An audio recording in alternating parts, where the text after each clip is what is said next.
আসসালামু আলাইকুম। আমি হলাম প্লাজমা প্যারামেডিক্যাল ইনস্টিটিউটের একজন নিয়মিত ছাত্রী। আমার নাম মেহেরুন নাহার মুন্নি। আমার রোল হলো 1588। আমার রেজিস্ট্রেশন নাম্বার 1388। আমি হলাম জি প্লাজমা ব্যাচের 321 নং ব্যাচের ছাত্রী। আমার সাবজেক্টের নাম হলো বেসিক অ্যানাটমি অ্যান্ড ফিজিওলজি।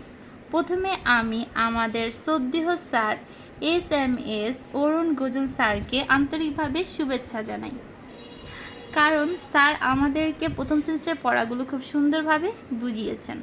ধন্যবাদ স্যার। এখন আমি যে টপিক নিয়ে আলোচনা করব সেটি হলো ভিটামিনস। ভিটামিন কি? ভিটামিন হলো একটি তরল জৈব পদার্থ যা আমাদের শরীরে বায়োকেমিক্যাল ফাংশন সচল রাখার জন্য খুব সামান্য পরিমাণ দরকার পড়ে এবং দেহে তৈরি না হওয়া খাদ্যের যোগান দেয়, তাকে ভিটামিনস বলে। ভিটামিনকে প্রধানত আমরা দুই ভাগে ভাগ করে থাকি, একটি হলো ওয়াটার সলিবল, একটি হলো ফ্যাট সলিবল। ফ্যাট সলিবল ভিটামিনগুলো কি কি? ফ্যাট সলিবল ভিটামিনগুলো হলো vitamin A, vitamin D, vitamin K ও ভিটামিন ই। এবং ওয়াটার সলিবল ভিটামিনগুলো হলো ভিটামিন সি ও বি কমপ্লেক্স। এখন আমি আপনাদের সাথে আলোচনা করব ভিটামিনের উৎস ও অভাবজনিত রোগসমূহ, যেটাকে বলা হয় ভিটামিন ডিফিসিয়েন্সি অ্যান্ড ডিসঅর্ডার। প্রথমে ভিটামিন এ, এটা বিটা ক্যারোটিন এর অভাবে রাতকানা রোগটি হয়, এটাকে নাইট ব্লাইন্ডনেস বলা হয়। ভিটামিন ডি ক্যালসিফেরল, এর কারণে চাইল্ড মানে বাচ্চাদের রিকেটস এবং অ্যাডাল্ট মানে বড়দের অস্টিওম্যালাসিয়া রোগটি হয়ে থাকে। এখন আমি বলবো ভিটামিন ই মানে টেকোফেরল, এর কারণে হয়ে থাকে হিমোলাইটিক অ্যানিমিয়া মানে রক্ত ভেঙে যাওয়ার ফলে রক্ত স্বল্পতা জনিত রোগগুলো হয়ে থাকে। এখন বলবো ভিটামিন কে মানে ক্যাপিলিন, এর কারণে হয় ব্লাডিং ডিসঅর্ডার মানে রক্তপাত জনিত রোগ। এখন আমি আপনাদের সাথে আলোচনা করব ওয়াটার সলিবল যে ভিটামিনগুলো হলো সেগুলোর অভাবজনিত রোগ। এক হলো ভিটামিন সি, এটি হলো অ্যাসকরিক অ্যাসিড। অ্যাসফ্লোরিক অ্যাসিডের কারণে এটার জন্য আমাদের স্কাইভি রোগটি হয়ে থাকে। আর vitamin B complex, vitamin B কমপ্লেক্সকে অনেকভাবে ভিটামিন বি1 থেকে ভিটামিন বি12 পর্যন্ত ধরে থাকে। প্রথমে আমি আপনার সাথে বলবো ভিটামিন বি1 বা টায়ামিন।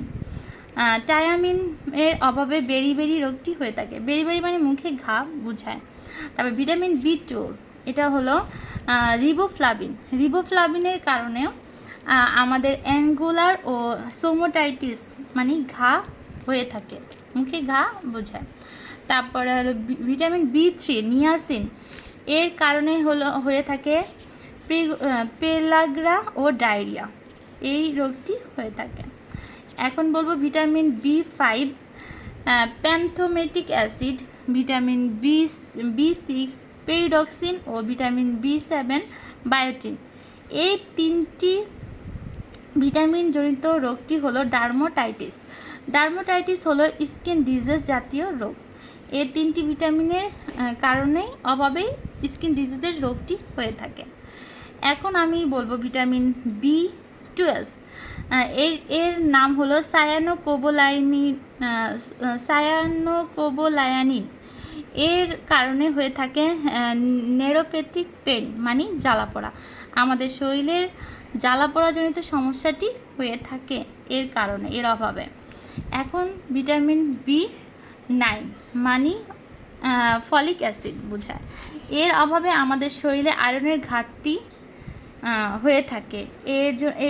এর জন্য হয় মেগালোব্লাস্টিক অ্যানিমিয়া মানে আয়রনের ঘাটতি পূরণের সমস্যা রোগটি হয়ে থাকে।